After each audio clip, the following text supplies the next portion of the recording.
El acero que respira el arte secreto del maestro armero. Historia lenta, capítulo 1. El silencio del yunque la madrugada aún era una promesa fría en el aire cuando el maestro Rodrigo cruzó el umbral. No era un vacío sino una presencia plena, cargada de la memoria de 1000 martillazos ya apagados. La luz del alba, tímida y gris, se filtraba por la única ventana alta, iluminando motas de polvo que era un bloque de acero centenario heredado de su maestro y del maestro de su maestro. Su superficie, lisa y brillante en el centro, por el uso infinito, estaba acanalada y marcada en los bordes un mapa topográfico de trabajos pasados. Reposaba sobre un tronco de roble tan viejo que parecía piedra arraigado al suelo de tierra apisonada. Alrededor, el taller se organizaba con una precisión monástica. Las herramientas colgaban de clavos en las vigas de madera, martillos de distintas hechuras y pesos, tenazas de bocas largas y curvas, limas alineadas como dientes de un pez metálico. En un rincón, 2 barriles, uno de agua y otro de aceite oscuro, despedían sus aromas sutiles. Pero el olor que impregnaba todo, la esencia misma del lugar, era un perfume complejo de carbón vegetal apagado, metal viejo y madera ahumada, con una nota ácida de óxido. Rodrigo, un hombre de 50 años con brazos nudosos y una barba entrecana, se movió sin prisa. Su primer ritual no era encender la fragua, sino tocar el yunque. Pasó la palma de la mano por su superficie fría, un saludo. Luego se acercó al hogar de ladrillos refractarios, la fragua. Con unas tenazas removió la ceniza del día anterior, exponiendo el lecho de carbón. Tomó un puñado de doc, pero de darnías, astillas de pino secas, las colocó en el centro y con un eslabón y un pedernal hizo saltar una chispa. Una pequeña llama nació titilante. Sopló sobre ella con suavidad, alimentándola, añadiendo trozos de carbón más gruesos. Pronto el fuego crepitó con vida. Tomó un fuelle de cuero y madera y comenzó a bombear. Un ronroneo profundo llenó el silencio. Los carbones empezaron a brillar, primero con un rojo oscuro, luego con un naranja vibrante. El aire sobre ellos ondeaba, haciendo temblar la luz de la ventana. Satisfecho, dejó el fuelle. El calor comenzaba a disipar el frío de la noche, pero aún no era hora de calentar el metal. Su siguiente acto era de enfoque. Descolgó su martillo favorito, uno de mango de fresno, liso por el sudor de incontables jornadas y con una cabeza de acero perfectamente equilibrada. Se sentó en un taburete bajo frente a una piedra de afilar montada en un pie de madera. Vertió un hilo de agua sobre la piedra gris y comenzó a pasar el filo del martillo, no el de corte, sino el borde de la cara, con movimientos circulares y pacientes. El sonido era un susurro áspero y rítmico. Este afilado no era necesario para la función, era una meditación. Cada pasada de la piedra sobre el acero era un pensamiento que se alineaba, una distracción que se desvanecía. Mientras las manos trabajaban, la mente volaba hacia el encargo. No era una espada, ni una lanza. Nuevas aventuras. Una simple pieza de armadura, un collar rígido que protegería la garganta y los hombros del hijo de un noble local. Don Álvaro quería el regalo para el 17º cumpleaños del muchacho. Rodrigo sabía, por la conversación y por el peso de la bolsa de monedas, que esta pieza nunca vería un campo de batalla. Su función no era detener el filo de un alfanje, sino simbolizar un paso de adolescente a hombre, de protegido a protector. Era un símbolo de responsabilidad, un recordatorio metálico de la vulnerabilidad que se asume al crecer. Rodrigo dejó el martillo, ahora con el borde limpio y verdadero, y se llevó instintivamente la mano a su propio cuello. Sus dedos ásperos palparon el hueco de la garganta, la protuberancia del pomo de Adán, los tendones que se tensaban al girar la cabeza. Imaginó la curva de acero que pronto forjaría, abrazando esa... No sería un collar opresivo, sino una cúpula, un caparazón elegante que desviaría tanto las miradas de desdén como los golpes imaginarios de la adultez. El metal tendría que ser fuerte, pero también ligero, brígido, pero permitiendo el movimiento, un equilibrio delicado. El taller ya estaba tibio, el fuego de la fragua crepitaba con una voz baja y constante, la única voz permitida en este santuario a esta hora. Rodrigo se levantó. El silencio ya no era estático, ahora tenía un latido, el latido anticipado del martillo que pronto golpearía el yunque, Pero ese momento aún no había llegado. Este era el reino del silencio, el espacio entre la intención y la acción, donde la obra existía en su forma más pura, como una idea perfecta en la mente del artesano. Respiró hondo, llenándose de los olores del oficio, y miró hacia la pila de lingotes de acero en un rincón. Allí, en un bloque de metal gris y frío, dormía la gordera. Su trabajo, en las semanas venideras, sería simplemente despertarla. Capítulo 2. El diseño. La curva de la garganta. Parte la fragua ronroneaba en un segundo plano, manteniendo el frío a raya, pero su calor ya no era el protagonista. Ahora la luz era la soberana. Rodrigo había arrastrado una pesada losa de pizarra negra, lisa como un estanque oscuro, hasta el centro del único haz de sol que penetraba la ventana alta. El polvo de tiza blanca en un cuenco de madera era su única paleta. No usaba pergamino, el pergamino era para planos estáticos, para arquitectos de piedra. Su diseño necesitaba ser fluido, capaz de ser borrado y redefinido con un barrido de manga, de someterse a la evolución que la forja impondría. La pizarra era un espejo de su mente, un espacio donde la geometría y la anatomía podían dialogar en tiempo real. Se quedó de pie ante la losa, los brazos cruzados, los ojos cerrados. No veía acero. Veía un cuello juvenil, delgado pero con la promesa de musculatura, la piel suave sobre el hueso ioides, la arteria carótida latiendo con un pulso rápido bajo la mandíbula. En su mente, sus dedos trazaban mapas invisibles. Primero, el hueco supraesternal, esa delicada concavidad en la base de la garganta, un punto de máxima vulnerabilidad donde cualquier golpe ascendente sería fatal. La gordera no podía simplemente cubrirlo, tenía que arquearse sobre él como el dintel de una puerta, desviando la fuerza hacia los lados. Luego, el pomo de Adán, un saliente que exigía un espacio generoso, un respeto por la protuberancia de la laringe. Demasiado ajustado y oprimiría, demasiado holgado y perdería su función. Su mirada mental descendía hacia los hombros, a la masa trapezoidal que los coronaba. Aquí la pieza no podía terminar de golpe, tenía que fundirse con la línea de la clavícula, extenderse ligeramente sobre la parte superior del hombro para proteger la articulación, pero sin interferir con el movimiento del brazo. Era un equilibrio de defensa y libertad. Un guerrero necesita girar la cabeza, mirar hacia arriba, hacia abajo. Una gorguera mal diseñada era. Fin, una jaula, un cepo que convertía al portador en un blanco estático. La verdadera defensa, sabía Rodrigo, no residía en la dureza bruta, sino en la inteligencia de la forma.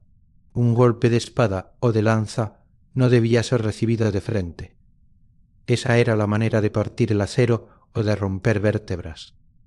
La superficie curva, pulida e inclinada debía actuar como la piel de un melón, desviando el filo, guiando la fuerza letal lejos del cuerpo hacia el vacío inofensivo del aire. Era un principio de elegancia física, una danza de vectores y ángulos que comenzaba aquí, en el silencio de la pizarra. Con un suspiro que era casi un zumbido, abrió los ojos y sumergió los dedos en el polvo de tiza. Comenzó sin regla, con una línea curva y segura que nacía en el aire y se depositaba sobre la pizarra. Era el perfil exterior, la silueta de media luna que definiría el borde inferior de la gorguera. Luego tomó sus herramientas de trazado, una regla de madera de boj, recta y verdadera, y un compás de hierro con puntas afiladas. Con la regla estableció una línea central el eje de simetría que correspondería a la columna vertebral con el compás marcó el radio de la curva principal, el abrazo que daría al cuello. No era un círculo perfecto. Los cuellos humanos no lo son. Era una elipse suave, más ancha de lado a lado que de adelante a atrás. Trabajó durante horas, completamente absorto. Cada línea de tiza era un argumento, cada arco una decisión. Dibujó la sección transversal, mostrando cómo el metal se curvaría desde un borde casi vertical en la parte posterior hasta una inclinación pronunciada en el frente, la pendiente que desviaría los golpes. Marcó los puntos donde se fijarían las correas de cuero lejos de los bordes de ataque, en zonas reforzadas. La pizarra se convirtió en un campo de batalla geométrico, poblado de círculos concéntricos que denotaban espesores, líneas punteadas para ejes de articulación y sombras someras de tiza para sugerir volumen. Sólo cuando el diseño estuvo completo ante sus ojos, una constelación blanca sobre negro permitió que sus pensamientos se volvieran hacia la materia prima. Se acercó al rincón donde reposaban los lingotes. Su mano pasó por encima de varios, deteniéndose finalmente en uno de aspecto más denso y de grano fino. Era acero de Bilbao, famoso por su pureza y su fibra homogénea. Lo había adquirido de un mercader años atrás, guardándolo para un trabajo que mereciera su calidad. Este acero, forjado con minerales vascos y carbón de haya, tenía una reputación. Era tenaz, flexible bajo el martillo y capaz de mantener un filo, o en este caso una curva resiliente. Un acero inferior, con escorias o impurezas, podría agrietarse al ser curvado con tanta exigencia, o desgastarse de forma desigual. Para una pieza que era más símbolo que escudo, la excelencia no era un lujo, era la esencia misma del encargo. El símbolo debía ser tan impecable por dentro como por fuera. Con el diseño fijado en la mente y en la pizarra, llegó el momento del compromiso. Rodrigo tomó la chapa de acero que había seleccionado, un rectángulo grueso cortado del lingote de Bilbao, y la limpió meticulosamente con arena fina y un trapo para eliminar cualquier rastro de óxido o grasa.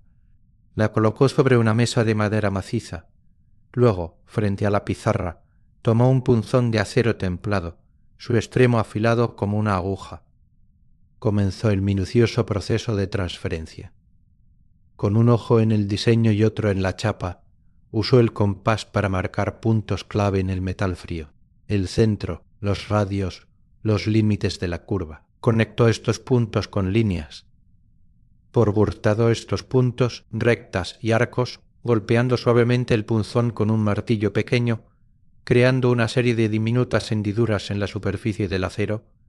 No era un dibujo visible a simple vista, era un mapa táctil, un código de golpecitos que sólo sus ojos y sus manos podrían seguir una vez comenzara el corte. Cada marca era una promesa, un punto de no retorno. El sonido era un tic-tic-tic seco y metálico, un contrapunto rítmico al crepitar lejano de la fragua. Al final, cuando el punzón descansó, el rectángulo de acero gris parecía inalterado, pero bajo la luz rasante, las miles de pequeñas muescas brillaban como una constelación tenue, el fantasma de la gordera que dormía dentro, esperando la violencia liberadora del fuego y el martillo, para emerger. Capítulo 3. El diseño, la curva de la garganta, parte 2. El rectángulo de acero, ahora marcado con su constelación de promesas, yacía sobre la mesa de madera. Rodrigo no lo tocó. Se quedó de pie, con las manos en las caderas, sintiendo el peso del aire. No era el peso físico del metal, que conocía bien, sino el peso conceptual del equilibrio que debía lograr. Una bordera fallida era una sentencia de incomodidad. Oprimía la tráquea, restringía la declusión, convertía cada giro de cabeza en un forcejeo contra el propio arnés. No podía ser así. Debía sentirse como una extensión del cuerpo, una presencia firme, pero amable, una mano metálica colocada sobre el hombro en señal de advertencia y no de sujeción. El equilibrio era todo, entre protección y movilidad, entre rigidez estructural y ligereza percibida, entre la masa del acero y el vacío del aire.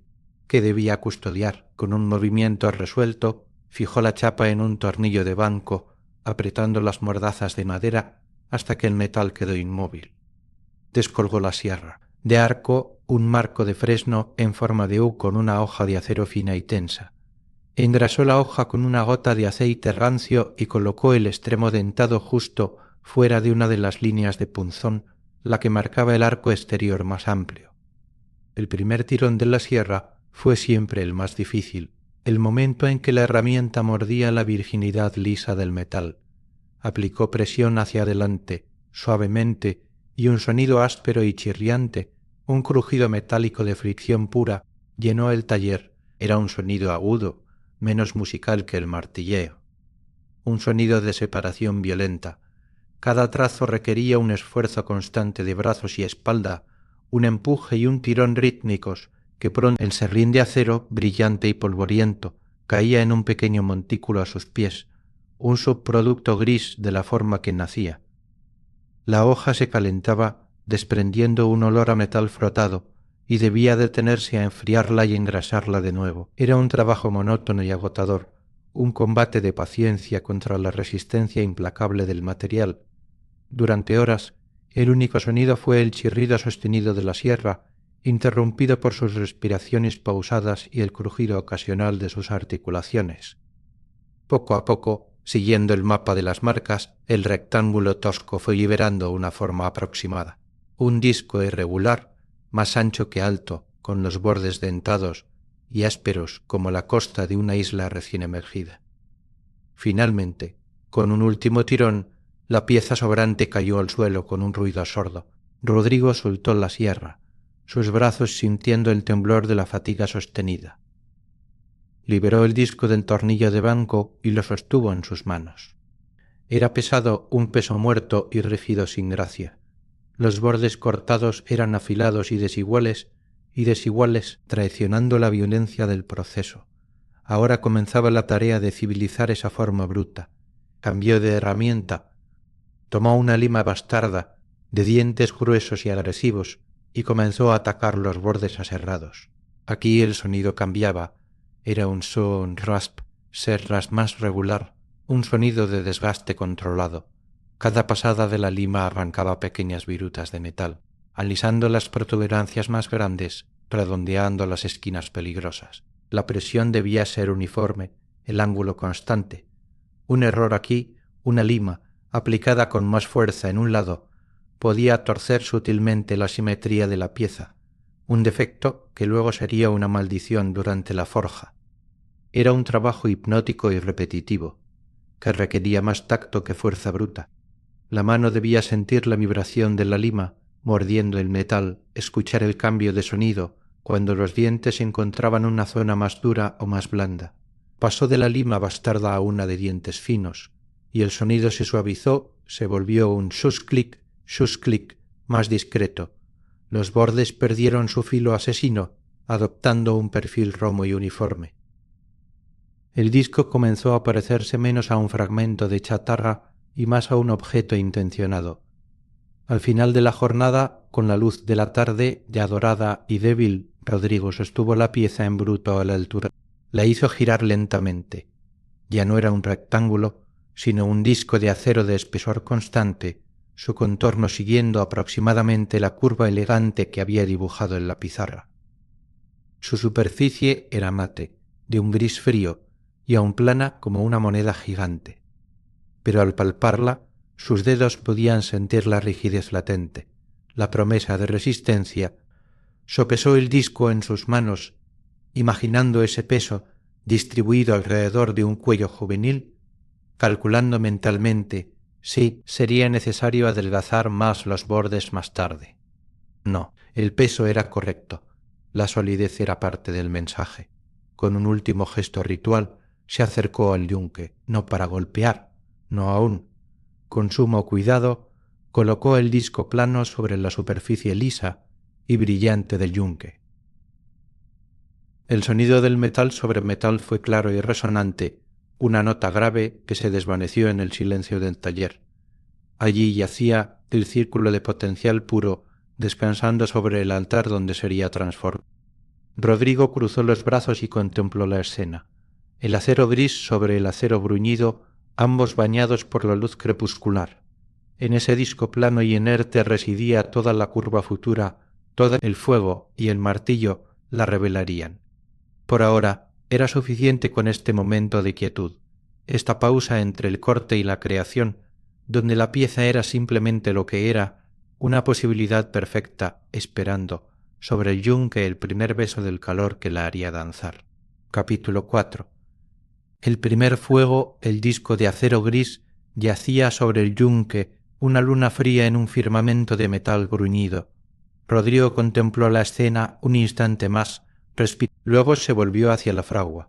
El fuego, alimentado con cuidado durante su trabajo de diseño y corte, ardía ahora con una intensidad baja y constante, un lecho de carbones que brillaban con un rojo profundo como las ascuas de un dragón dormido. Pero eso no era suficiente. Para el primer fuego, para el beso inicial que despertaría la maleabilidad en el acero, se necesitaba una furia blanca. Tomó el fuelle de cuero. Sus manos, nudosas y seguras, se aferraron a los mangos de madera pulida.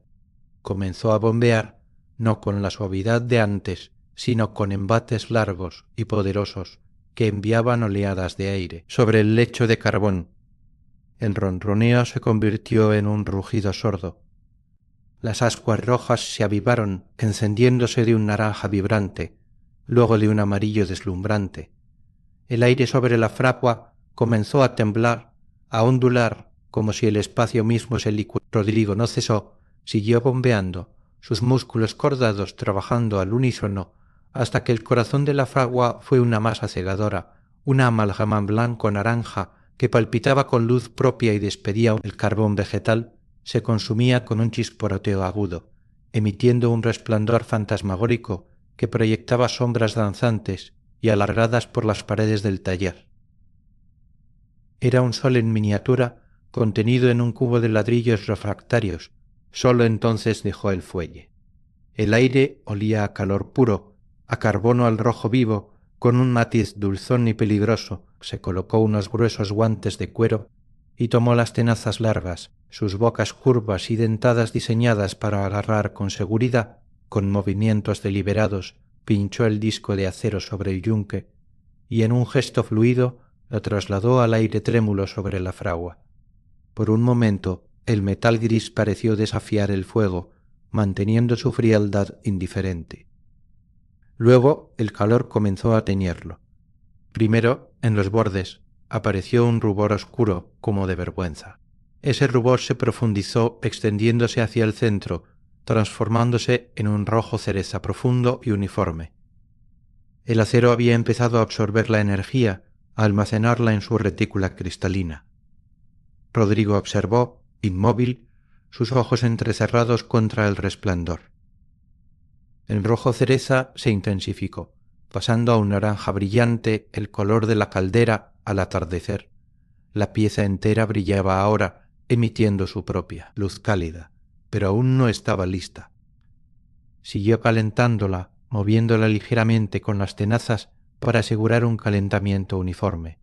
Y entonces ocurrió la transición mágica. El naranja se aclaró, se volvió pálido, casi amarillo limón, y en el centro mismo del disco, donde el calor era más feroz, el acero alcanzó un amarillo pálido y danzante, casi blanco.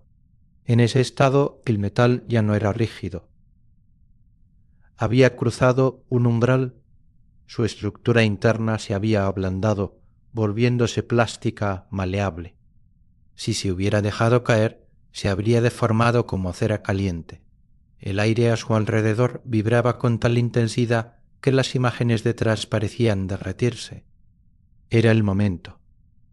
Con un tirón rápido y seguro, Rodrigo sacó la pieza de la fragua. El disco ya no era un objeto frío y gris. Era una poción de luz líquida, un pequeño sol que él sostenía al final de sus tenazas. Un rastro de chispas fugaces cayó al suelo, extinguidas al instante. Cruzó los dos pasos que separaban la fragua del yunque con la solemnidad de un portador de ofrendas. Colocó el centro brillante del disco sobre el cuerno curvo del yunque, la zona preparada para comenzar a huecar. El contacto produjo un siseo breve, un suspiro de metal sobre metal, sin perder un segundo, porque el calor precioso se disipaba rápido, cambió las tenazas por su martillo de bola, el de la cabeza hemisférica. Se plantó pies separados, espalda recta, y alzó el martillo. El primer golpe fue de exploración, un clink resonante y claro que hizo vibrar el yunque y envió un escalofrío por el mango de fresno hasta su codo. El acero, en su estado de amarillo danzante, cedió, no resistió, se hundió ligeramente bajo el impacto de la bola, aceptando la forma. Rodrigo ajustó su agarre. Luego comenzó la verdadera secuencia. Clink, clink, clink, 3 golpes rápidos y concéntricos, formando un pequeño triángulo. En el centro del disco, cada golpe empujaba el metal hacia abajo, hacia el cuerno del yunque, comenzando a crear la concavidad que eventualmente abrazaría el hueco de la garganta. El sonido era musical, una nota alta y pura que resonaba en el silencio del taller, un latido primigenio. El acero respondía con una docilidad milagrosa. Con cada impacto, la bola del martillo dejaba una huella redondeada y brillante, mientras el metal a su alrededor fluía suavemente como la mantequilla caliente. Rodrigo trabajaba con una precisión rítmica, moviendo ligeramente la pieza con la tenaza que aún sostenía en su mano izquierda. Girándola un grado tras cada serie de golpes, estaba dibujando con fuerza, esculpiendo con calor y percusión. Pero la ventana de oportunidad era brevísima. En cuestión de segundos, el brillante amarillo danzante comenzó a desvanecerse, retrocediendo primero a naranja, luego a un rojo cereza más oscuro. La maleabilidad se esfumaba tan rápido como había llegado. El acero se oscurecía, recuperando su rigidez. Un último golpe en este estado produciría una grieta, una ruptura en la estructura que se ablandaba. Con un movimiento fluido, Rodrigo detuvo su martillo en el aire. Con las tenazas, levantó la pieza, ahora con una ligera depresión en el centro, y la devolvió al vientre blanco de la fragua. El proceso se repetiría: calentar hasta el amarillo pálido, sacar, golpear una serie concisa de golpes precisos, volver a calentar. Era un baile antiguo y exhaustivo entre 3 compañeros. El yunque Rodrigo era el coreógrafo, su cuerpo el eje de este movimiento. El sudor brotaba en su frente y le corría por las sienes, pero no se detenía a enjugarlo. Su mundo se había reducido al ciclo. El resplandor cegador de la fragua, el peso del martillo al descender, el clinque satisfactorio, el oscurecimiento del metal, el regreso al fuego. Con cada ciclo, la depresión central se hacía un poco más profunda, un poco más ancha. La forma plana empezaba a recordar vagamente a un cuenco poco profundo. Las marcas del martillo de bola, superpuestas en espiral, creaban un patrón de ondas concéntricas en el acero aún caliente, un registro físico de cada intervención. El aire del taller se cargó con el olor a metal caliente, a óxido formándose instantáneamente en la superficie al enfriarse, un aroma metálico y picante que se mezclaba con el dulzor del carbón.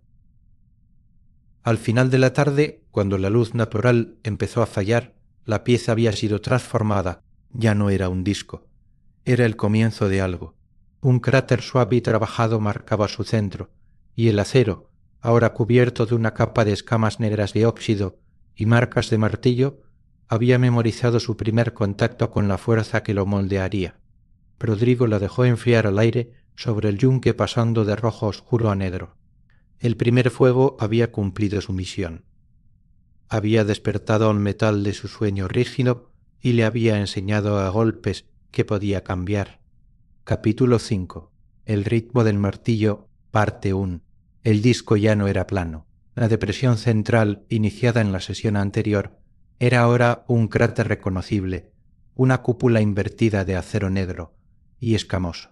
Pero estaba lejos de ser la forma precisa y elegante que Rodrigo llevaba en la mente. El trabajo de verdad, la forja profunda que definiría el alma de la gorguera, comenzaba ahora. La noche había caído por completo, envolviendo. Pero todo volviendo, taller en una oscuridad que hacía del círculo de luz de la lámpara de aceite y del resplandor de la fragua un mundo autónomo y concentrado.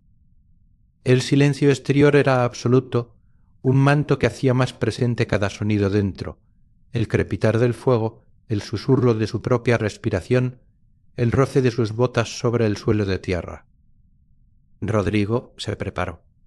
Se colocó el delantal de cuero pesado, más para atrapar las chispas que para protegerse del calor. Afiló el filo de 2 martillos específicos contra la piedra. El martillo de cruz, de cabeza cuadrada con una punta larga y estrecha como un pico, y el martillo de bola, su compañero ya familiar, luego con el fuelle, avivó la fragua hasta que el corazón de carbón volvió a ser una masa de luz blanco-naranja palpitante. Tomó la pieza con las tenazas largas y la introdujo en ese vientre incandescente. Esperó observando la transformación de color. El negro se desvaneció en rojo cereza, el rojo se intensificó en naranja y finalmente en el núcleo apareció ese amarillo pálido y danzante, la señal. Sacó la pieza, ahora maleable y brillante, y la colocó con cuidado sobre el cuerno curvo de la bigornia, una extensión del yunque especialmente forjada con una curva suave y larga, perfecta para dar forma a la concavidad profunda. El primer objetivo era definir y ahondar en el hueco central, el lugar que custodiaría el hueco de la garganta. Cambió a su martillo de bola.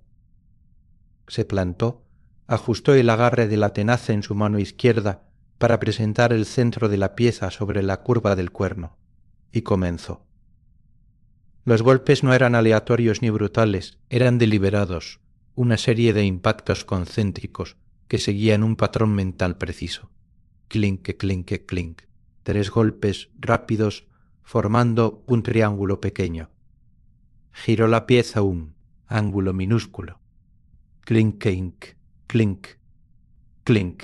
Otro triángulo solapándose con el anterior. El martillo de bola era el maestro del ahuecado. Su cabeza hemisférica empujaba el metal hacia abajo y hacia los lados de manera controlada, estirándolo suavemente sin adelgazarlo demasiado ni crear pliegues. Cada impacto dejaba una huella redonda y brillante en el acero amarillo, una marca que sería inmediatamente modificada por el siguiente golpe. El sonido era un latido constante, un clink clink clink rítmico que marcaba el tiempo en la noche, silenciosa. El sudor le brotaba en la frente, formando un surco que le corría por la sien y una gota salada le picó en el ojo, pero él solo parpadeó con fuerza, sin interrumpir el ritmo. Su mundo se había reducido al punto de contacto entre la bola de acero y el metal incandescente, a la sensación en su mano derecha del rebote perfecto, a la visión periférica del color que se desvanecía, porque el color era su reloj. En cuestión de 15 o 20 segundos, el amarillo danzante retrocedía a naranja brillante. La maleabilidad empezaba a disminuir. Era el momento de cambiar de herramienta y de objetivo, con la pieza aún en un naranja vibrante, pero antes de que se oscureciera demasiado, cambió el martillo de bola por el martillo de cruz.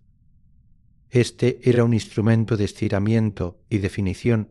Su punta larga y estrecha permitía trabajar con precisión en áreas específicas, empujando el metal en una dirección concreta. Ahora Rodrigo no trabajaba el centro, sino los lados de la depresión. Su objetivo era transformar el cráter en una U profunda y elegante. Colocó la punta del martillo de cruz justo en el borde de la concavidad central, donde el acero comenzaba a elevarse hacia el borde exterior del disco. Con golpes más firmes y directos, toc, toc, toc, toc, toc, empezó a empujar ese metal hacia abajo y hacia el centro, alargando y profundizando los flancos de la curva. La punta del martillo mordía al acero naranja, creando surcos lineales que guiaban el flujo del material. Era un trabajo de topógrafo, definiendo las pendientes que formarían los lados de la gorguera, las paredes que desviarían un golpe hacia los hombros. Giró la pieza constantemente, trabajando 1 centímetro a la vez, asegurándose de que la curva se desarrollara de manera simétrica. El sonido ahora era más grave y seco, unto metálico y autoritario. De nuevo, el color decayó, pasando a un rojo cereza oscuro. Cualquier golpe ahora sería inútil y riesgoso. Con un movimiento que ya era pura coreografía, Rodrigo levantó la pieza con las tenazas y la devolvió al abrazo blanco de la fragua. El ciclo se reinició. Esperar, observar el renacer del color. Sacar la pieza brillante, colocarla sobre el cuerno curvo. Una serie rápida con el martillo de bola para seguir ahuecando el centro. Cambiar al martillo de cruz para definir y estirar los lados. Volver al fuego, una y otra vez. El taller se llenó de una sinfonía de olores y sonidos.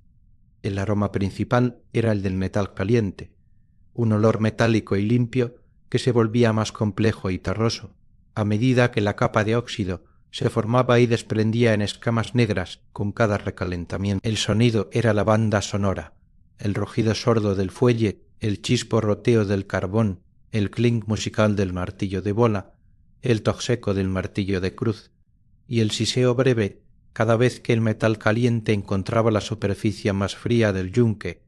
El aire alrededor de Rodrigo ondeaba con el calor, haciendo danzar las sombras en las paredes.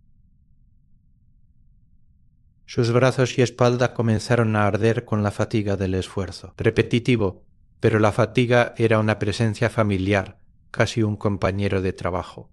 La mente, sin embargo, estaba clara y enfocada, leyendo la forma que emergía bajo la capa de escamas y brillo fugaz. Con cada ciclo la pieza se parecía menos a un disco deformado y más a un objeto con intención. La curva central se hacía más profunda y definida, los lados comenzaban a elevarse con una inclinación pronunciada. Era el nacimiento lento y laborioso de la concha metálica que protegería una vida. El ritmo del martillo, constante e implacable, era el latido del corazón de ese nacimiento, un pulso de creación que resonaba en la noche, tallando no solo acero, sino también la paciencia y la voluntad del hombre que lo guiaba. Capítulo 6. El ritmo del martillo, parte 2. La forma fundamental ya estaba allí, una U profunda y tosca forjada en el fuego de la noche anterior, pero la elegancia residía en los detalles, en la transición suave entre curvas, en la eliminación de las imperfecciones que el martillado en caliente inevitablemente dejaba. Ahora, bajo la luz cruda y plana de la mañana, Rodrigo entraba en la fase de afinación. El yunque estaba limpio, barridas las escamas negras de óxido. Sobre un banco auxiliar había dispuesto nuevas herramientas, mazos de madera de boj, de cabeza redondeada y pulida por el uso, y martillos más ligeros con caras amplias y perfectamente lisas. La violencia controlada de la forja profunda daba paso a la persuasión. Calentó la pieza en la fragua, pero ya no hasta el amarillo danzante, solo hasta un rojo cereza uniforme, un calor suficiente para ablandar el acero, sin hacerlo fluir. Al sacarla, su superficie brillaba con un color de fruta madura. La colocó no sobre el cuerno curvo, sino sobre la superficie plana y lisa del yunque, apoyando la zona convexa. La futura parte exterior de la orbera tomó un mazo de boj, sistorata. El primer golpe fue casi tierno, un tos sordo y profundo que apenas resonó. La madera, dura pero amable, no mordía el acero como el hierro, lo acariciaba, empujando las abolladuras más grandes hacia adentro. Trabajó metódicamente, girando la pieza continuamente con la tenaza, aplicando golpes superpuestos en un patrón circular.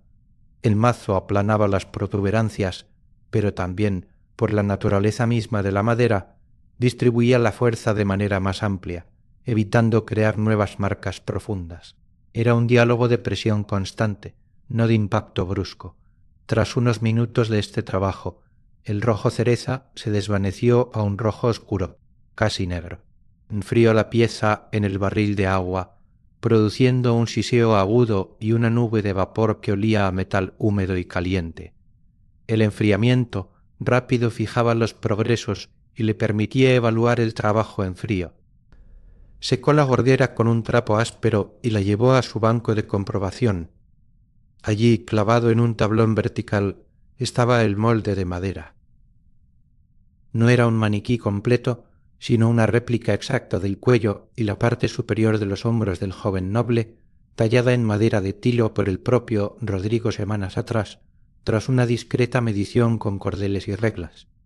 La forma de madera, pálida y suave, era el negativo de la armadura, la verdad contra la cual se mediría cada curva. Con sumo cuidado, Rodrigo aproximó la pieza de acero, aún caliente al tacto y cubierta de una capa negra de magnetita, al molde de madera. No la forzó. La dejó descansar sobre la forma, permitiendo que la gravedad mostrara las discrepancias. La luz entraba por la ventana, revelando los espacios en la parte. Se había puestas posterior, donde la curva debía ser más cerrada para seguir la nuca. Había un espacio de casi el grosor de un dedo entre el acero y la madera. En el flanco derecho, la inclinación era un grado demasiado pronunciada, lo que haría que la pieza presionara contra la clavícula. Rodrigo sintió para sí, memorizando las zonas. No había margen de error. Un ajuste imperfecto no solo sería incómodo, traicionaría el principio mismo de la pieza, que era convertirse en una segunda piel. El proceso que siguió fue iterativo, una coreografía de precisión infinita, calentar la zona específica que necesitaba trabajo. Para esto usaba un soplete de carbón más pequeño, concentrando la llama en un área de unos pocos centímetros cuadrados hasta que el metal alcanzaba un rojo cereza localizado, sacar la pieza, sostenerla con tenazas especiales de boca más fina y colocarla sobre el yunque en el ángulo exacto, usar un martillo ligero de cara lisa para dar golpes cortos y precisísimos, tic-tic-tic, solo en el punto caliente para modificar la curvatura a milímetro. Enfriar esa zona con una esponja húmeda para no afectar el resto de la pieza. Volver a comprobar contra el molde de madera, anotar mentalmente el siguiente ajuste. Y repetir. Era un trabajo de joyero, pero a escala de armadura. El sudor le corría por la espalda bajo la camisa de lino, no solo por el calor de la fragua, sino por la intensa concentración. Cada golpe era una decisión irreversible. Un golpe de más podía sobrecorregir la curva, creando un hueco donde antes había un contacto perfecto. Su ojo se había entrenado para leer los espacios de luz, sus dedos para sentir la resistencia del metal bajo el martillo. A veces, para suavizar una transición interna, usaba un yunque pequeño y redondeado llamado horno que introducía dentro de la concavidad de la gorguera y sobre el cual martillaba suavemente desde el exterior, alisando las imperfecciones desde dentro hacia afuera. La tarde avanzó en este ciclo meditativo, el chisporroteo del soplete, el breve resplandor del metal al rojo, la ráfaga de tics metálicos, el siseo de la esponja, el silencio de la comprobación. Poco a poco, los espacios entre el acero negro y la madera pálida fueron desapareciendo. La curva de la nuca se cerró, abrazando la forma del molde. La inclinación del hombro derecho se suavizó, alineándose con su gemelo del lado izquierdo. La transición desde el hueco profundo de la garganta hasta los bordes elevados se volvió una pendiente fluida, sin saltos ni ángulos bruscos. Al caer la tarde, con la última luz horizontal bañando el taller de oro líquido, Rodrigo realizó la comprobación final. Calentó toda la pieza una última vez, no para trabajarla, sino para prepararla para el enfriamiento final. La sacó de la fragua con un color rojo cereza uniforme, y en lugar de llevarla al agua o al yunque, la colocó con cuidado sobre un lecho de ceniza caliente cerca de la fragua, pero no en contacto directo con el fuego. Este era el recocido. Dejar que el acero se enfriara lentamente, durante horas, al aire tranquilo del taller.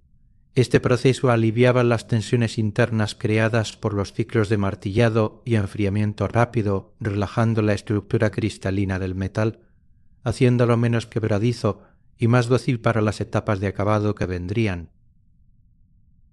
La pieza, ahora con la elegante y definida forma de una concha metálica, yacía sobre su lecho de ceniza, brillando débilmente como una brasa que se negaba a apagarse. Lentamente el rojo se desvaneció a gris oscuro y luego a negro mate. Había nacido la forma pura, todavía, áspera cubierta de la costra de su forja, pero en su silueta contra la ceniza se podía ver ya el fantasma de la protección perfecta, la curva que abrazaría la vida con la firmeza de un acero paciente y la gracia de una concha pulida por el mar del oficio. Capítulo 7.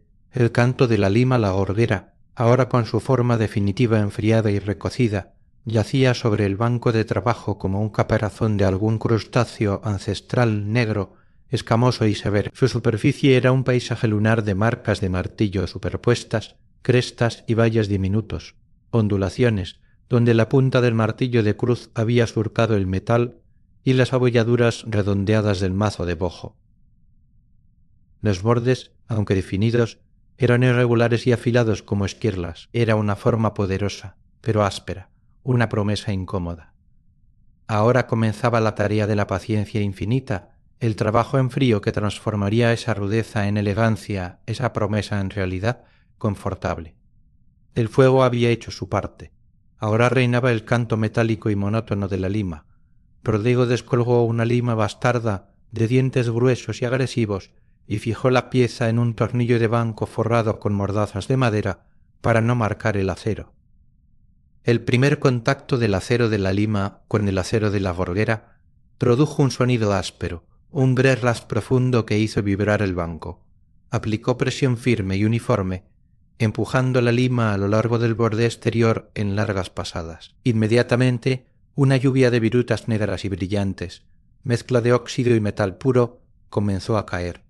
Su objetivo inicial no era el perfil fino, sino eliminar las protuberancias más grandes, las marcas de corte que aún persistían, y reducir el grosor general de stand, los bordes a una línea más uniforme. Era un trabajo físico que requería el esfuerzo constante de hombros y espalda. Cada pasada afeitaba una capa infinitesimal, un polvo metálico que se acumulaba en el suelo y se pegaba a sus botas y al delantal.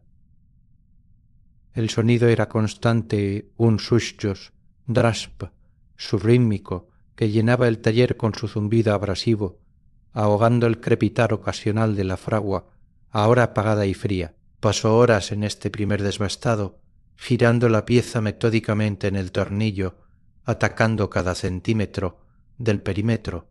Luego cambió a una lima de dientes finos, y el sonido se transformó.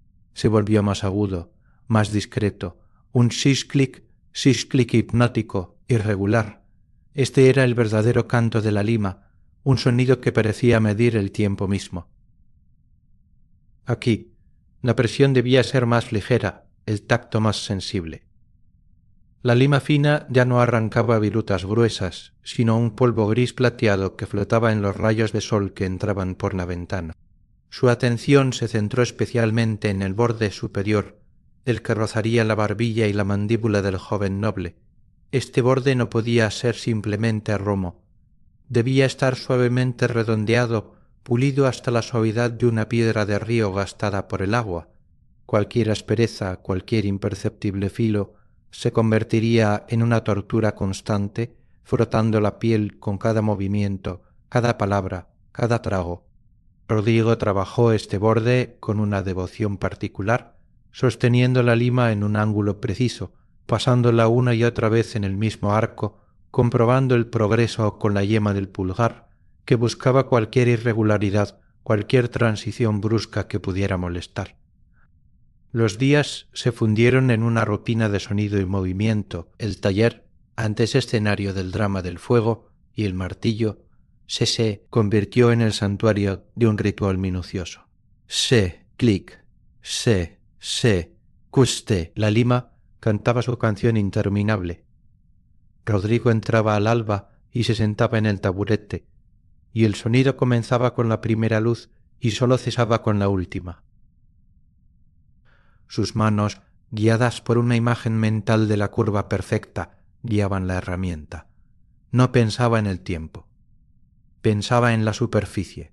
Con cada pasada, las marcas de martillo se hacían menos profundas, las ondulaciones se aplanaban, la textura áspera daba paso a una uniformidad creciente. La forma liberada de las cicatrices de su forja comenzaba a revelar su verdadera elegancia. La curva fluida, la simetría armoniosa. Cuando la lima, hubo hecho su trabajo y la superficie estuvo lisa al tacto en todas direcciones, llegó el turno de las escofinas, herramientas con dientes diminutos y ordenados como el grano de la madera. Usó primero una escofina de grano medio, luego una fina. Estas no raspaban, sino que alisaban, eliminando las rayas paralelas que la lima había dejado, reemplazándolas por un grano más fino y uniforme. El sonido se volvió un susurro, un fusás. El polvo ahora era tan fino que parecía humo. Finalmente, tomó un trozo de piedra pómez natural, porosa y áspera, la humedeció con agua y comenzó a frotarla en círculos sobre el acero.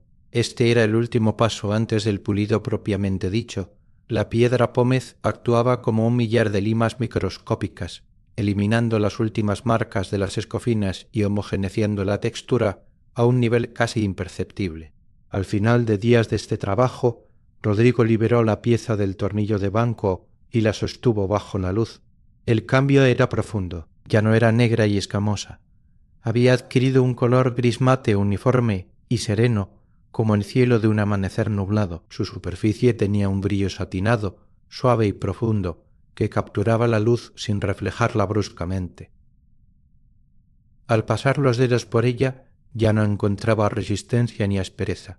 La curva era continua, el borde superior una línea suave y redondeada que invitaba al contacto. Era un acto de cuidado llevado al extremo, casi un acto de cariño, cada pasada de la lima, cada movimiento de la escofina, cada círculo con la piedra pómez.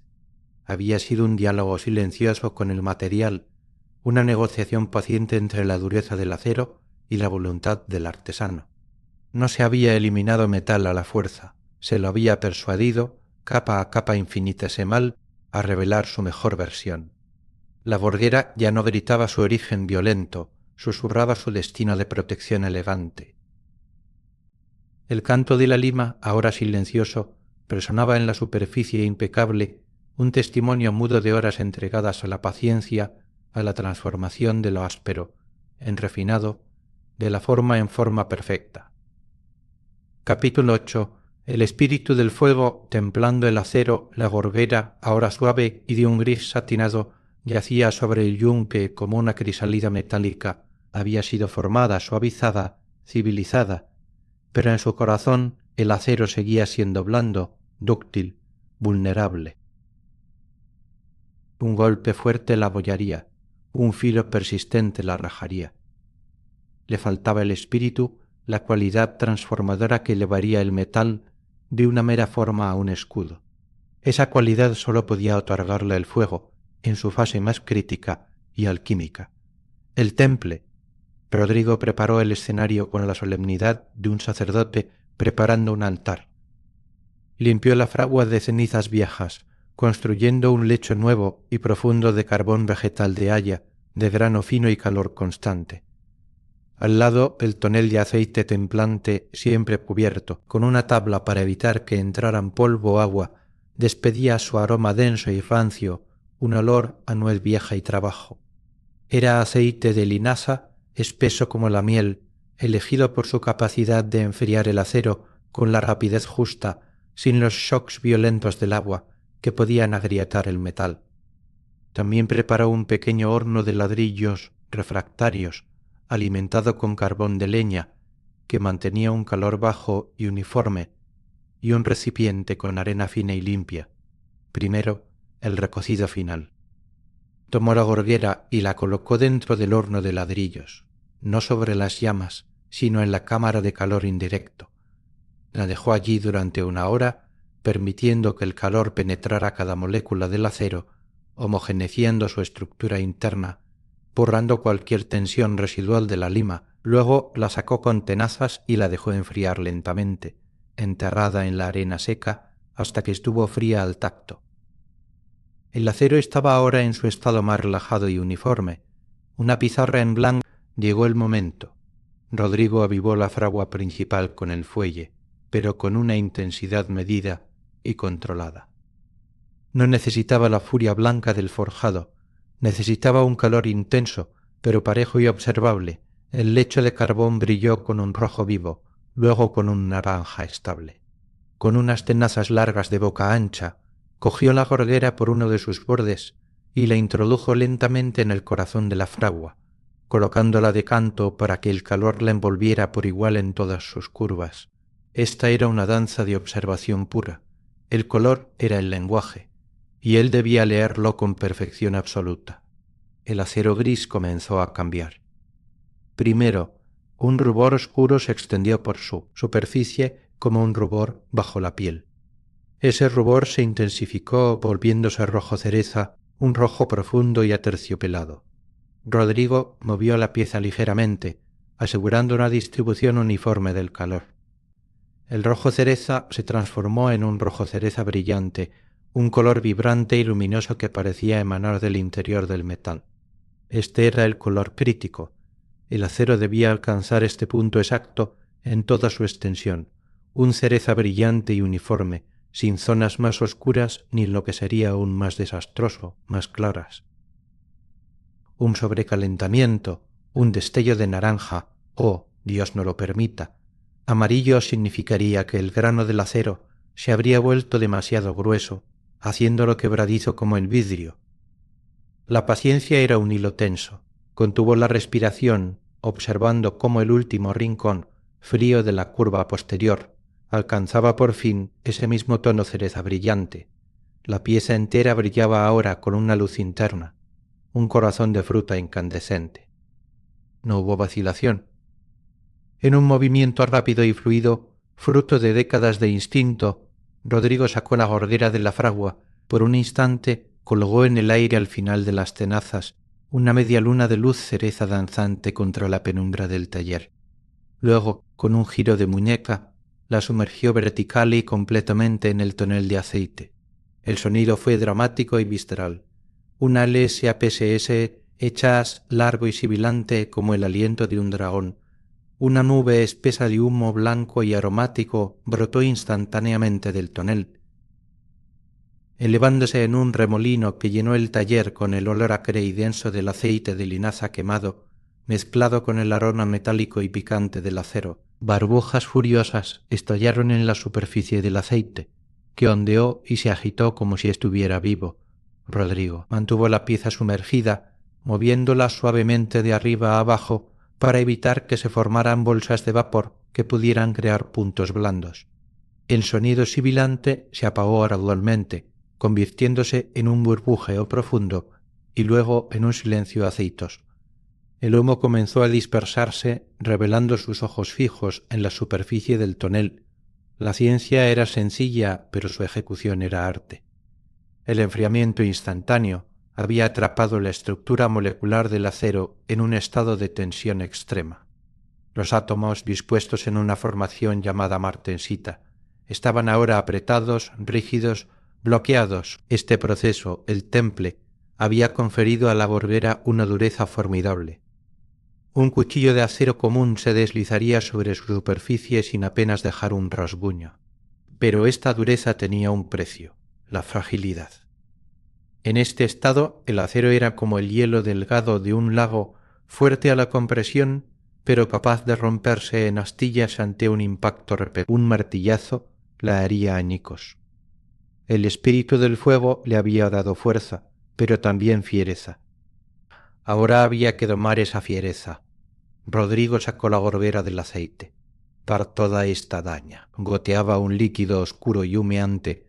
Su superficie ya no era cereza, sino negra, cubierta por una capa carbonizada y brillante de aceite quemado. La limpió meticulosamente con trapos ásperos y arena seca, eliminando todos los residuos hasta que el acero quedó al descubierto, mostrando un color negro mate uniforme. Estaba dura, terriblemente dura. Al golpearla ligeramente con una llave, produjo un sonido agudo y claro, casi como el de una campanilla, muy diferente al sonido sordo que tenía antes. El siguiente paso era el revenido. Era el contrapunto sabio al drama del temple, el proceso que infundiría flexibilidad, que intercambiaría un poco de esa dureza extrema por tenacidad, la capacidad de absorber un impacto sin romperse. Rodrigo calentó el pequeño horno de ladrillos hasta que su interior alcanzó un calor moderado y constante, sin llamas visibles. introdujo la gorguera negra en esta cámara templada. Aquí la observación del color era aún más delicada. No buscaba un rojo brillante, sino los sutiles tonos de paja y azul que aparecen en el acero al calentarlo ligeramente. Retiró la pieza después de unos minutos y la colocó sobre una losa de hierro limpio. La observó bajo la luz de la lámpara de aceite. Al principio el negro no cambió. Luego, como por arte de magia, un rubor dorado comenzó a extenderse desde los bordes más delgados, el calor del horno manifestándose en un color paja suave. Rodrigo la observó inmóvil. El color paja se profundizó, pasando a un marrón violáceo, y luego, en las zonas donde el metal era más delgado, apareció el azul. No un azul cualquiera, sino el azul pálido y irisado del ala de una libélula, un color que parecía vivir justo bajo la superficie del acero. Este era el color del revenido perfecto para una pieza de armadura, el azul de la flexibilidad. En ese momento exacto, antes de que el color avanzara hacia un gris apagado, sumergió la gorguera en el barril de agua con un siseo breve y definitivo. Al sacarla, el milagro estaba completo. La superficie, al secarse, reveló una belleza inesperada. Ya no era gris mate ni negro uniforme. Tenía un color base oscuro, pero en los bordes, en las curvas más suaves, conservaba tenues reflejos del azul pálido y del marrón violáceo. Era el testimonio visual del viaje al que había sido sometida, el rojo furioso del temple, el azul sabio del revenido. El acero ahora poseía el alma dual de un verdadero escudo, la dureza para resistir y la tenacidad para ceder ligeramente, para absorber y no quebrar.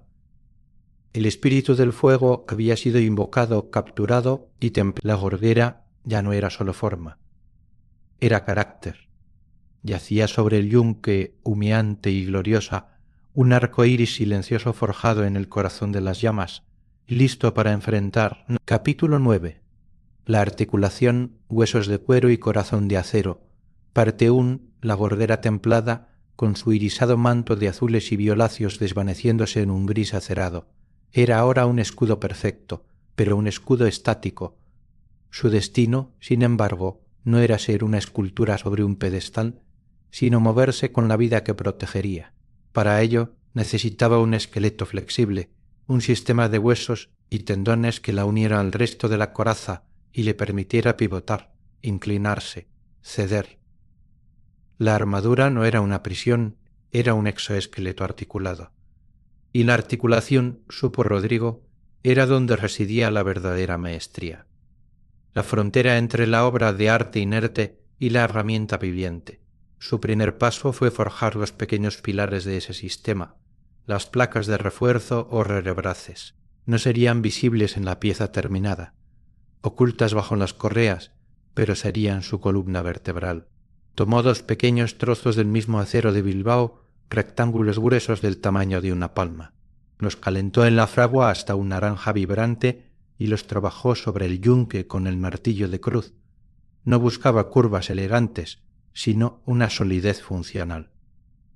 Aplanó y estiró cada pieza, adelgazando ligeramente sus centros mientras mantenía los bordes más gruesos para resistir la tensión. Luego, con el martillo de bola, comenzó a darles una curvatura sutil, casi imperceptible, que coincidiera con la contracurva de los hombros donde se fijarían.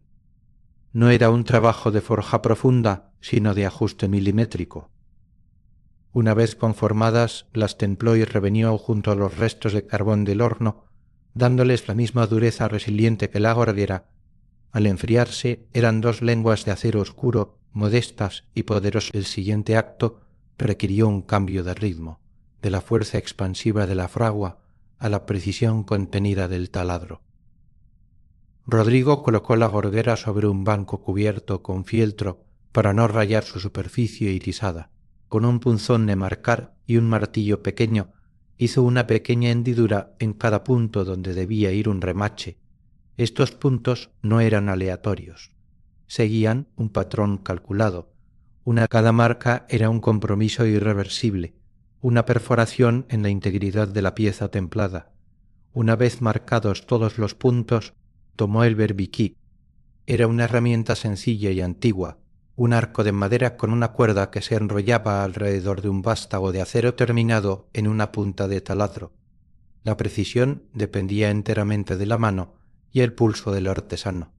Rodrigo colocó la punta del taladro en la primera marca, aplicó presión firme con la mano izquierda sobre la empuñadura superior del berbiquí y con la derecha comenzó a mover el arco de un lado a otro.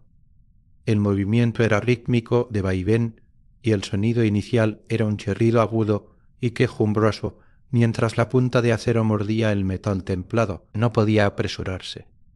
Una presión excesiva podía hacer que el taladro patinara, rayando la superficie pulida, o peor, que se rompiera. El sudor le perlaba la frente, no por el calor, sino por la concentración. Sentía la resistencia del acero a través del mango, la vibración que subía por su brazo. Aplicó unas gotas de aceite de linaza en el punto de contacto, que humeó ligeramente, lubricando y enfriando la fricción. Poco a poco, el chirrido se hizo más profundo, y un fino serrín metálico, brillante como polvo de plata, comenzó a brotar del pequeño cráter.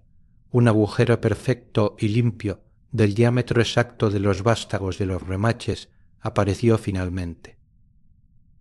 Respiró hondo y pasó al siguiente punto.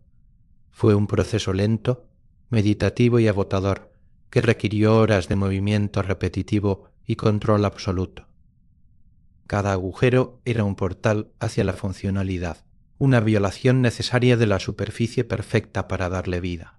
Mientras sus manos trabajaban el berbiquí, su mente ya estaba en el siguiente material: el cuero. De un arcón extrajo una piel completa de vaca curtida al vegetal, gruesa y flexible, de un color marrón cálido de miel oscura.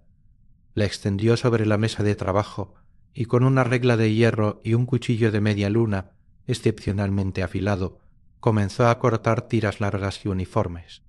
No eran correas anchas, tenían el ancho de 2 dedos, la medida justa para ser fuertes sin resultar voluminosas. El sonido del cuchillo desgarrando las fibras del cuero era un susurro áspero y satisfactorio. Cortó una docena de tiras, luego las sumergió en un balde de agua limpia. Las burbujas de aire escaparon de la piel porosa mientras el cuero absorbía la humedad, volviéndose más oscuro, más suave, un olor terroso y orgánico. A tierra húmeda y taninos se elevó del balde, mezclándose de manera extrañamente armoniosa con los olores metálicos del taller, el aroma a aceite de la taladradora, el tenue regusto a carbón del aire, la limpieza ácida del metal. Era el olor de la unión entre lo orgánico y lo mineral, entre la flexibilidad animal y la dureza del mineral, forjado. Finalmente preparó los remaches. En un pequeño crisol de arcilla fundió latón, una aleación dorada y menos noble que el oro, pero resistente a la corrosión y de un color cálido que contrastaría bellamente con el acero azulado. Con unas tenazas vertió el metal fundido en un molde de piedra con docenas de pequeños huecos cilíndricos. En cuestión de minutos, al enfriarse, tenía ante sí un puñado de diminutos clavos de latón, cada uno con una cabeza redonda y lisa en un extremo y un vástago largo en el otro. Los limpió con un trapo y los puso en un cuenco de madera, donde brillaron con un destello dorado bajo la luz de la lámpara. Eran las articulaciones metálicas, los puntos de anclaje que unirían el cuero al acero, permitiendo el movimiento controlado. Al final de la jornada, todos los componentes descansaban sobre el banco, dispuestos como las piezas de un reloj antes del ensamblaje.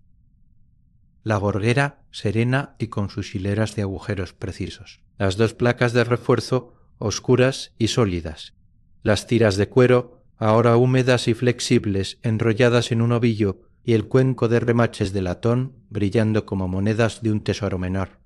El taller olía a un futuro inminente, a cuero húmedo esperando ser moldeado, a metal listo para ser unido, a la promesa de un movimiento elegante que nacería de la unión de estos elementos dispares. La fuerza ya estaba forjada y templada. Ahora, en el silencio que siguió al último chirrido del berbiquí, se preparaba el escenario para la delicada cirugía del ensamblaje, donde los huesos de cuero y el corazón de acero aprenderían a moverse como uno solo. Capítulo 10. La articulación, huesos de cuero y corazón de acero. Parte 2. Los componentes, y Rodrigo se secó las manos en el delantal, eliminando el último rastro del polvo metálico del taladro. Ahora comenzaba el ensamblaje, el matrimonio delicado de materiales dispares donde la precisión sustituía a la fuerza. Tomó una de las tiras de cuero húmedo. Entre sus dedos era suave y dócil, pero al estirarla revelaba la tenacidad profunda de las fibras entrelazadas. La humedad le permitiría moldearse alrededor de los remaches y endurecerse después en la forma exacta, creando una articulación que no cedería ni se deformaría con el uso. Como una lesna, una aguja de acero afilada y gruesa perforó un par de agujeros en cada extremo de una tira, siguiendo marcas hechas con anterioridad. El cuero cedió con un sonido sordo y satisfactorio. Luego tomó una de las placas de refuerzo de acero. Su curvatura sutil encajaba perfectamente contra la superficie interior de la gorguera, en la zona que reposaría sobre el hombro. Alineó los agujeros taladrados en el acero, introdujo el vástago de un remache de latón a través del cuero primero y luego a través del acero, de modo que la cabeza redonda y lisa quedara del lado del cuero. Volteó el conjunto. El vástago sobresalía unos milímetros por el agujero de la placa de refuerzo. Colocó esta punta sobre el yunque pequeño de su banco y con un martillo de cabeza cóncava llamado botador dio unos golpecitos precisos y planos. El latón, más blando que el acero, se deformó bajo los impactos, aplastándose y expandiéndose hasta formar una segunda cabeza, firme y segura. Que ellas tan aprisionaba el conjunto. El sonido era un tap-tap-tap suave y metálico, muy diferente al clangor de la forja. Unió la otra tira de cuero al otro extremo de la misma placa de refuerzo de idéntica manera. Ahora tenía una lengua de acero de la que colgaban dos correas flexibles de cuero. Llegó el momento crítico unir este subconjunto a la propia gorguera. Con ayuda de unas pinzas finas alineó los extremos libres de las correas de cuero con la primera hilera de agujeros a lo largo del borde inferior de la gorguera. La colocación no era rígida. Las correas debían permitir un ligero movimiento de pivote. Introdujo los remaches, esta vez pasando el vástago a través del cuero y luego a través del agujero en el acero templado de la gorguera. De nuevo, usó el botador para remachar la punta desde el interior de la gorguera, creando una cabeza interior lisa que no rozaría la gambesón del portador. Repitió el proceso con meticulosa paciencia para la segunda placa de refuerzo y su par de correas, en el lado opuesto. El taller se llenó del ritmo tranquilo del tap-tap-tap, intercalado con el suave crujido del cuero al ser manipulado. Una vez fijadas las placas principales, Rodrigo se dedicó a ajustar la longitud de las correas. Este era un paso de una importancia sublime.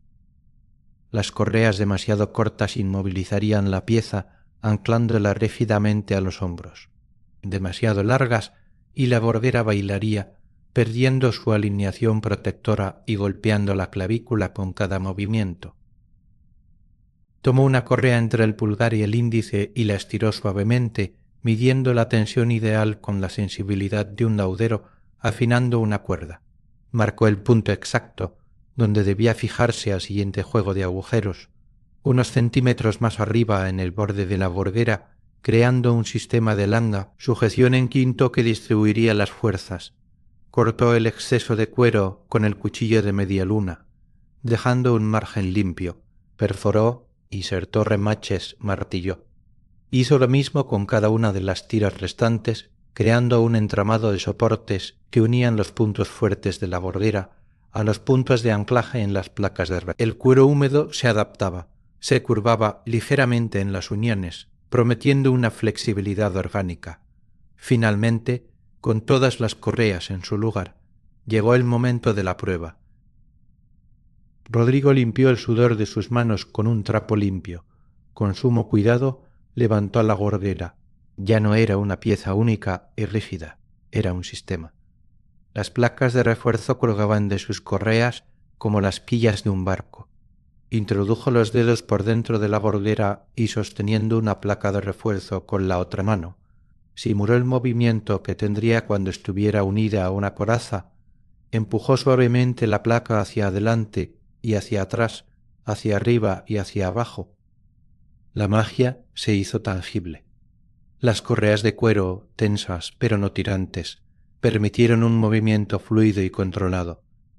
La placa de acero se deslizó en su arco permitido, y la gorguera, en respuesta, pivotó ligeramente sobre su eje, inclinándose unos grados como la cabeza de un pájaro curioso. Del acero el sonido era un susurro casi imperceptible, el roce del cuero bien ajustado y el deslizamiento sordo del metal sobre metal. Rodrigo lo repitió con el otro lado, satisfecho al ver la simetría del movimiento. No había holgura, no había rigidez. Había una solidez elástica, una resistencia que cedía lo justo para acomodar la vida y volvía a su lugar con firmeza. Observó el conjunto desde distintos ángulos. Las tiras de cuero marrón, aún oscuras por la humedad, contrastaban con el frío irisado del acero y los puntos dorados de los remaches de latón. Funcionalmente eran tendones, los huesos flexibles que unían el corazón de acero al cuerpo del portador. Estéticamente añadían una calidez orgánica, un recordatorio de que esta armadura estaba destinada a un ser de carne y hueso. Esta era la verdadera alquimia, no la del fuego y el agua, sino la de la unión. La magia que transformaba un caparazón rígido y hermoso en una segunda piel, en una extensión articulada de la voluntad humana. La gorguera ya podía moverse, respirar, vivir con quien la portara. Yacía en sus manos, ya no como un organismo complejo y terminado listo para el último toque que la convertiría en una joya funcional, la piel del sol que pronto reflejaría no sólo la luz, sino la dignidad de su propósito. Capítulo 11. La piel del sol, la gorguera articulada, con su esqueleto de cuero húmedo y sus remachas dorados, pero le faltaba el brillo final, la transformación de herramienta en talismán, de armadura en símbolo pulido. La fase de acabado no era un mero barniz, era una ceremonia de revelación, donde el acero mostraría su verdadero rostro y el cuero su durabilidad sedosa. Rodrigo comenzó con el corazón de la pieza. El metal preparó una mezcla de arena de río, fina como la harina, y agua limpia en un cuenco de madera, formando una pasta abrasiva suave. Con un trozo de fieltro grueso, la aplicó sobre la superficie irisada de la gorguera. Sus movimientos eran circulares, amplios y constantes, una coreografía de paciencia. El sonido era un susurro áspero y húmedo, sí, que llenaba el taller de mañana. La pasta arenosa, bajo la presión uniforme de su mano, comenzó a eliminar la tenue capa de óxido y los últimos rastros del revenido, arrastrando consigo las imperceptibles marcas de la piedra pómez. Trabajó durante horas, enjuagando la pieza periódicamente en un balde de agua clara para evaluar el progreso. Poco a poco, el color cambiante del acero templado dio paso a un gris neutro y mate, pero Rodrigo no se detuvo allí. Cambió el fieltro por trapos de lino cada vez más finos y la arena por polvo de piedra de esmeril aún más delicado. Los círculos se hicieron más amplios, la presión más ligera, el sonido casi silencioso. Fue un acto de devoción de desvelar capa tras capa hasta alcanzar la esencia del metal, y entonces ocurrió. Bajo la luz que entraba por la ventana, el gris mate comenzó a adquirir un lustre profundo. No era un brillo chillón, sino un reflejo oscuro y líquido, como el de un estanque profundo en una noche de luna. Al pasar el último trapo, impregnado solo con aceite limpio, la superficie del acero se transformó en un espejo oscuro. Reflejaba las vigas del techo, la forma borrosa de su propia mano, la luz de la lámpara como un punto de fuego danzante. La curva perfecta ahora capturaba y distorsionaba el mundo a su alrededor, atrapando la realidad en su concavidad pulida. Era una belleza severa y funcional, donde la elegancia servía a un propósito, un golpe se deslizaría sobre esta superficie como el viento sobre el agua. Pero Rodrigo quería infundirle un alma de... Para ello, recurrió a una técnica antigua y delicada, el acabado a la llama. Encendió un pequeño brasero de carbón, no para fundir, sino para irradiar un calor suave y constante. Sosteniendo la gordera con tenazas largas, comenzó a acercar con extrema cautela los bordes más delgados, el borde superior que rozaría la barbilla y el borde inferior que encontraría la coraza, a ese calor radiante. No buscaba recalentar el acero, solo calentarlo lo suficiente para que una fina capa de óxido se formara de manera controlada. La clave estaba en la observación. Sus ojos, entrenados para leer el lenguaje del color, no se desviaban. El acero pulido, inicialmente reflejante, comenzó a perder su brillo en los bordes, adoptando un tono pajizo muy pálido.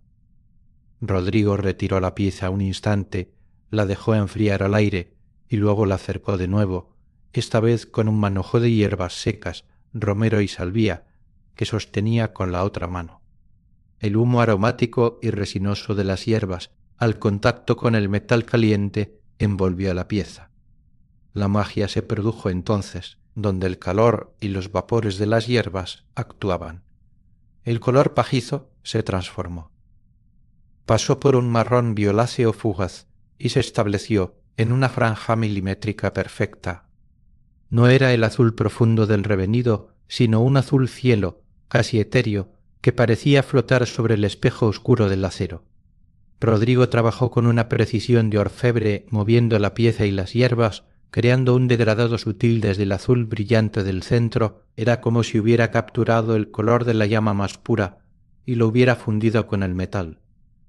Este azul no era un adorno, era la huella dactilar del fuego controlado, un testimonio permanente de que esta pieza había nacido del calor y la sabiduría, no sólo de la fuerza.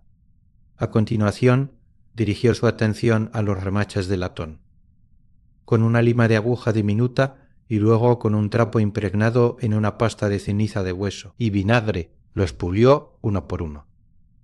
El latón opaco y mate fue cediendo, revelando un brillo cálido y profundo. Bajo la fricción paciente, cada cabeza redonda comenzó a relucir como una moneda de oro recién apuñada, un punto de luz cálida que contrastaba vibrante con el frío espejo azulado del acero y la sobriedad del cuero. Estos pequeños soles dorados no sólo sujetaban, adornaban, marcando con precisión geométrica los puntos de unión entre los mundos del metal. Por último, llegó el turno del esqueleto flexible. Las correas de cuero, ahora secas y firmes, habían adoptado la forma exacta de su función. Rodrigo tomó su mezcla especial de acabado, cera de abeja virgen, derretida a fuego lento y mezclada con aceite de linaza templante ya usado, filtrado y purificado. Este ungüento olía a mirra. Con un cepillo de cerdas suaves, aplicó generosamente la mezcla tibia sobre cada tira de cuero, frotándola a fondo para que penetrara en cada poro. El cuero ávido absorbió la emulsión, oscureciéndose inmediatamente hasta un marrón profundo y rico, casi negro, y adquiriendo un brillo satinado y saludable. La cera sellaría las fibras contra la humedad. El aceite las mantendría flexibles y resistentes al desgaste. Luego, con un trapo limpio, aplicó una capa mucho más ligera de la misma mezcla sobre toda la superficie de acero, puliéndola con movimientos rápidos.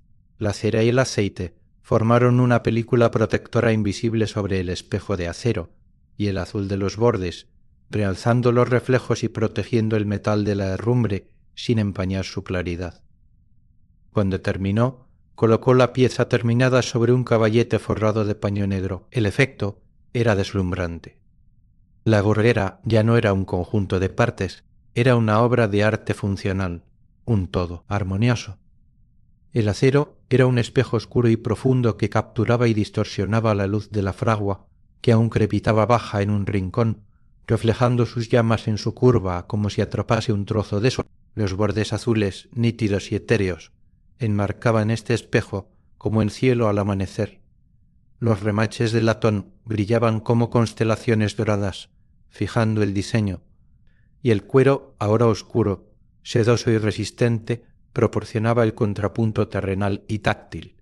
Era una pieza que hablaba de protección y elegancia, de fuego domado y paciencia infinita.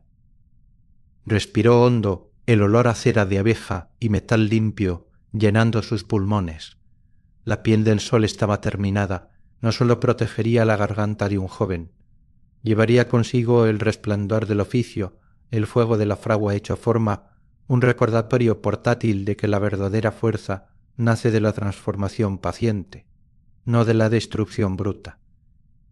Capítulo 12. La entrega silenciosa. El alba llegó con una luz fría y límpida, lavando el taller de sombras. La gorguera, convertida en un espejo oscuro con bordes de cielo, descansaba sobre el paño negro.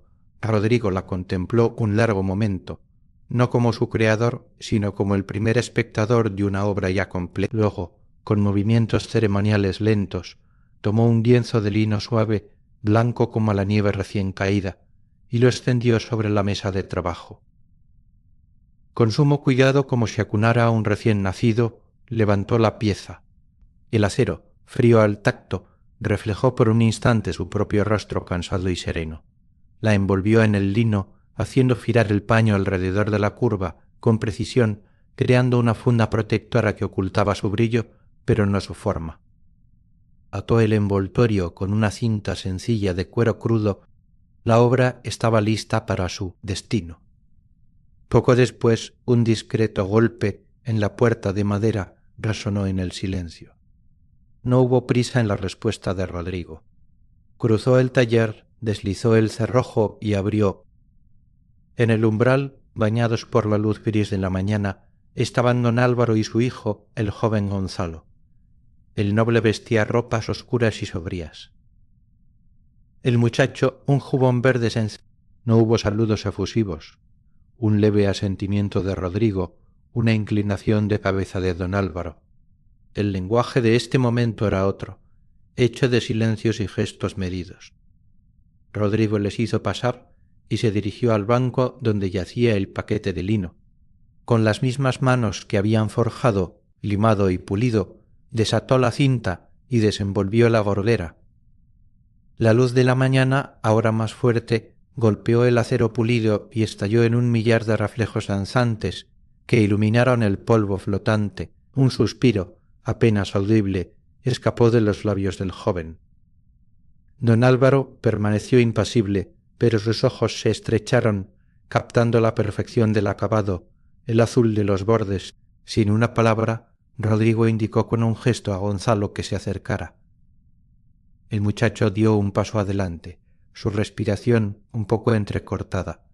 Rodrigo tomó la gorguera y con una suavidad que contrastaba con la dureza del material, se colocó detrás de él.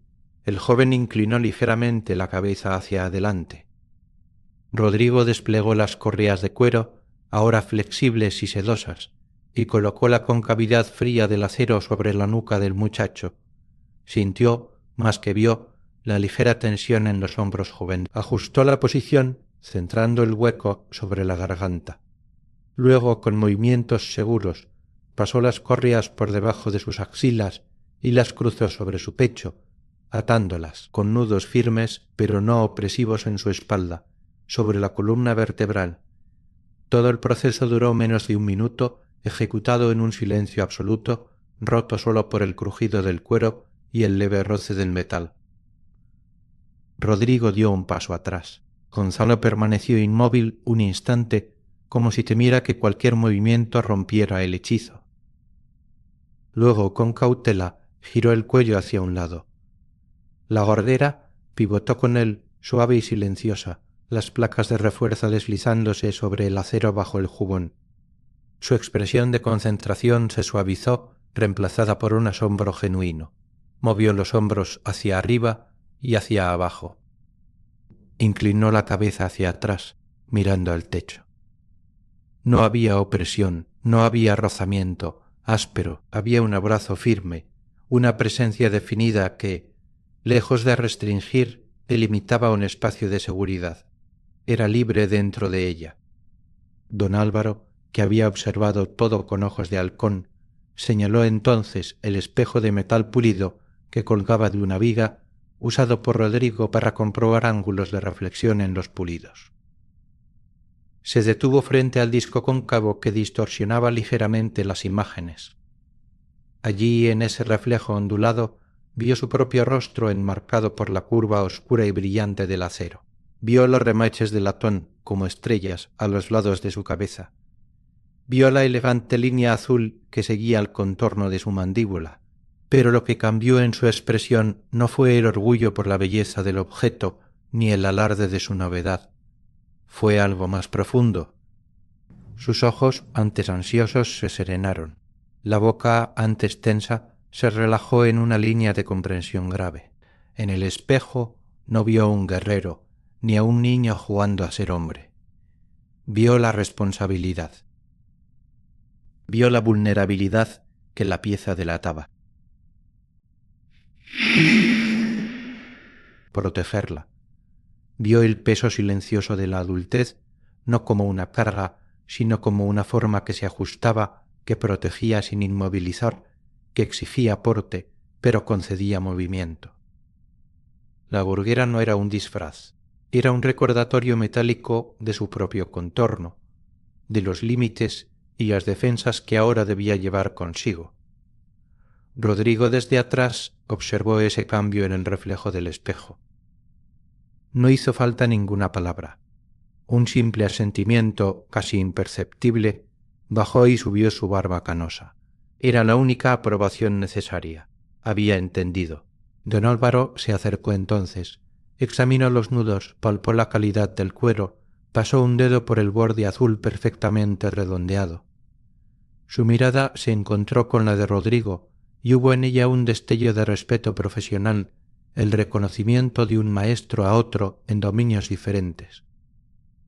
Sacó una bolsa de cuero del interior de su capa y la colocó sobre el banco, junto a las herramientas. El sonido del metal al chocar contra la madera fue seco y final. No hubo regateo, ni elogios grandilocuentes. El valor había sido establecido mucho antes, en la confianza y en la calidad ahora evidente. Con un gesto, don Álvaro indicó a su hijo que era hora de irse. Rodrigo ayudó al joven a desabrochar las correas no con la ceremonia de la puesta, sino con la eficacia de una tarea concluida. La gorguera volvió a sus manos por un instante, antes de ser envuelta de nuevo en el lino blanco y entregada a Gonzalo, quien la sostuvo contra su pecho con un cuidado reverencial. Padre e hijo salieron por la puerta, que se cerró tras ellos con un suave golpe, cortando el rectángulo de luz matinal y devolviendo el taller a su penumbra habitual. El silencio regresó, pero no era el silencio expectante del principio, cargado de potencial. Era un silencio pleno, redondo, completado. Rodrigo se quedó inmóvil en el centro del taller, sus ojos recorrieron el espacio. La fragua, ahora con las ascuas reducidas a un lecho de ceniza rojiza y muerta, el yunque, marcado y brillante, se acercó a la fragua y con una pala cubrió por completo los rescoldos con ceniza fría, sofocando el último aliento de calor. Luego tomó un trapo limpio y comenzó a limpiar sus herramientas. Una por una, limpió el martillo de bola, eliminando cualquier rastro de polvo. Colgó las tenazas en su clavo, alineó las limas en su estante. Cada gesto era un punto final, una clausura. Cuando todo estuvo en orden, se acercó al taburete que estaba junto al yunque frío. Se sentó.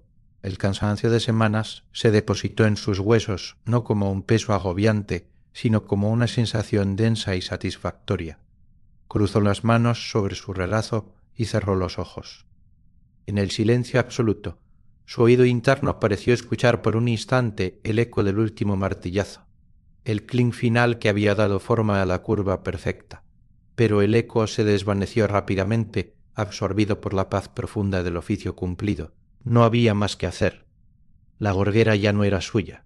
Había cruzado el umbral, llevándose consigo un fragmento de su silencio, de su fuego y de su paciencia, para convertirse en el guardián silencioso de otra vida.